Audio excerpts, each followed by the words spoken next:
We have a special guest today, so that's exciting. New time here for our Friday video update with special guests. Excellent. Yes. Today we have with us Lauren Oates of the Nature Conservancy, and she is one of the members of the Vermont Climate Council. And so this is the council that was created by the passage of the Global Warming Solutions Act, which you all helped us to pass. And not only does Lauren sit on the council, but she also is a member of the steering committee, which I think is a great new development in terms of how they're organizing themselves and how they're going to get their work done. And so, Lauren, tell us a little bit about what the steering committee has been up to in the, 2 weeks that you all have been members of the steering committee? 1 week, in fact. 1 week. Good morning. Thank you for having me. This is probably my earliest Zoom meeting over the course of COVID, so happy to be here, coffee and all. Yes, the steering committee was formed last week.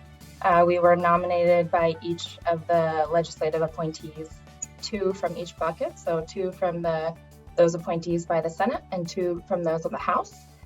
So there are 6 of us on there, along with Secretary Moore and Secretary Young. 6 of us, we had our first meeting on Monday and our second meeting on Thursday, just yesterday. So it's been a whirlwind of a week, but it feels really good to feel the wheels of this big machine start to turn after a slow start. So you're sort of like the executive committee in a way, to handling more of the nuts and bolts. Is that my understanding? Yeah, I'm calling it the administrivia, so to speak, just kind of making sure that we're staying on course. We're working on the draft process roadmap or charter. We'll be responsible for convening the co-chairs of the respective subcommittees when they get formed, and just make sure that there's consistency and collaboration across the full process. Great. And how many, it's a big council. I forget the exact number, but it's 20 some people? 23, which at times feels big and at times feels small. Yeah. It's definitely a lot smaller than what we saw in Maine, but it feels like a good sized group to actually have a conversation, even if via Zoom. And just tell us, there's been some dynamics, right? Of not everyone is thrilled to be there, let's say, or dynamite, really excited about the assignment. That seems to be evolving. Can you just give us, the little snapshot of what we've maybe been missing, but just picking up hints of? Yeah, we got off to a bumpy start, certainly. There was funding, as you both know, in the Global Warming Solutions Act to stand up a couple of full-time employees within the Agency of Natural Resources to get this started. And we're finally bringing one of those 3 on. She officially starts next week. We're really excited to have that new capacity. The first couple of months were slow. We now have a facilitator, the Consensus Building Institute, who has helped us with the last couple of meetings. And that's also really helped have a third party come in. They have experience with the Maine Climate Council and facilitating those meetings. So it feels like I said, again, the wheels are starting to churn, and it feels really good to have some milestones in the near future and some milestones actually passed now, finally. Great. So there were a number of subcommittees that were specified in the legislation that passed, and you are now embarking on the process of getting council members and non-council members assigned to subcommittees. So tell us a little bit about how that process is going to roll out. What's the time frame? How can people who are passionate and have expertise on climate get involved in one of those subcommittees? Yeah, great question. So there were 4 subcommittees stood up in statute. Let's make sure I can get them right off the top of my head. We have the Rural Resilience and Adaptation Subcommittee, the Just Transition Subcommittee, Cross-Sector Mitigation. They'll be really responsible for the emissions reduction piece of the work, and the Agriculture and Ecosystem Subcommittee. Recognizing pretty early on, at the request of Julie Moore, Secretary Moore, we are going to form a 5th subcommittee for science and data. And that's going to really be, speaking of the wheels behind the big machine, kind of ground truthing the different strategies and actions that each of the subcommittees are coming up with, working on some emissions modeling, hopefully about economic modeling as well. So we kind of decided on an 8 to 12 member size for each of these. We're thinking cross-sector mitigation might be a bit bigger given the scope in that subcommittee. And so between 8 and 12 makes it a little easier for Zoom meetings or team meetings or however we're going to do this over the course of the next 6 to 10 months.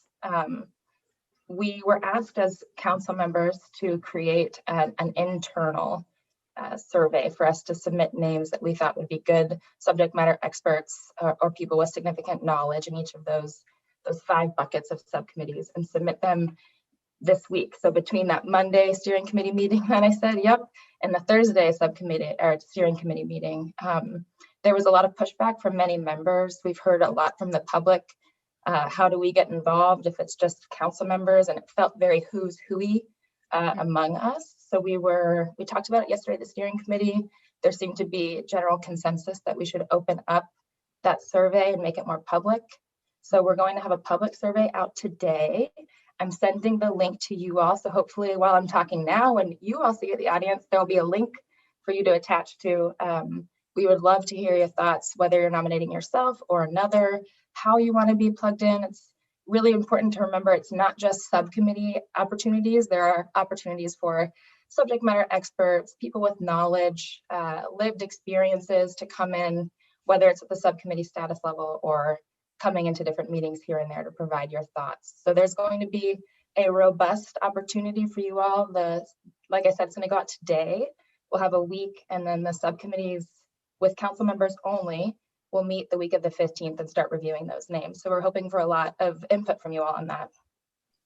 But there's a lot of public opportunity, as you're saying, right? Because there will be kind of a truly the council goes out to the public, as I understand it, later. But then, just like the legislature, if people want to testify, they let us know, and we make that happen typically, especially here in the Zoom world. And I'm assuming the council operates sort of similarly, right? Yes, very much so. And I'm really pleased to hear that we're recommending that the Just Transition Subcommittee is going to be responsible for creating a public participation plan. So there will be multiple points across the full 2021 calendar period that we're working on this for public to be engaged regularly. We'll do midday meetings, evening meetings, webinars, different formats to make sure we're reaching as many Vermonters as possible. Fantastic. You mentioned some milestones, Lauren. Can you just help us remember those and for the public? We didn't just say, hey, get together, figure some stuff out. The legislature operates, tries to create some guideposts. So just help us remember, what are we aiming at in the relative short and medium term here? So my mind works backwards, if you're okay with me working backwards from the prize. Big prize, December 1, 2021. So not that far away now. The council needs to be adopting the climate action plan. So working back from that, October is really when we want to have a draft ready for that real robust public participation and input, and use those next 2 months to edit it. Working back from there is really majority subcommittee work. So those subcommittees, once we break down and figure out who's going to jump in and join that big significant effort, they're going to be working between now when they get stood up and largely June, July timeframe to really get those actions developed, those strategies considered, and recommending it up to the council. So those are the three the plans due in December, public participation around the draft plan, October timeframe. Everything else before that, subcommittees are meeting regularly, hopefully, most likely once a week. It's going to be a big time commitment. There's a lot to be done. Great. That's super. Great. Yeah. And hopefully the vaccine rollout continues. And so the October meetings maybe could be in person. Wouldn't that be great? Oh my God. It would be so much better for public participation too. I never thought I would long to go to a boring public meeting, but this one wouldn't be boring. It's really important. That gives me a really good snapshot. Sarah, what else do you think folks want to know? I think that's a great overview of what the council is doing. I'm really excited that we were able to find a little time in your schedule, Lauren, so that you could come and tell us what the steering committee structure is like, how the subcommittees are going to roll out. And we look forward to checking back in with you maybe later on in the legislative session to see how that is all working.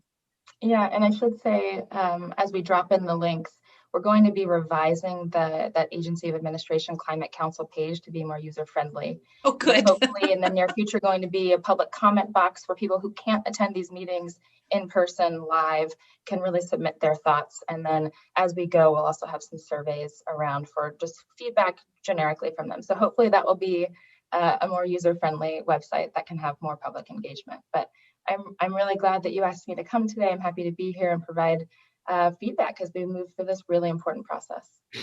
It's amazing to hear. It's like a startup business, it's bumps along the way in the middle of a pandemic, a vitally important mission. And you guys are pulling it off. Thank you very much for the hard work you're putting in. Thank you. Let us know how we can help. I'm sure we will. Sarah, I think that does it for us this week, right? That's a wrap. When we come back next week, we'll do a little update on how some of our legislative priorities are coming along, and then over the course of the next several weeks, we may check in with other council members or check in with one of the subcommittees. And people should be watching our YouTube channel. We're starting to put more information there, including subcommittee meetings around resiliency. They've been looking at forest integrity and doing some panels in the off weeks when the full Climate Solutions Caucus isn't meeting. So if you're interested in that, those are only 30-minute meetings. You can check out the videos there. We'll make sure a link is up. And as always, thanks everybody for participating. We couldn't do this without robust public support from voters and people across the state.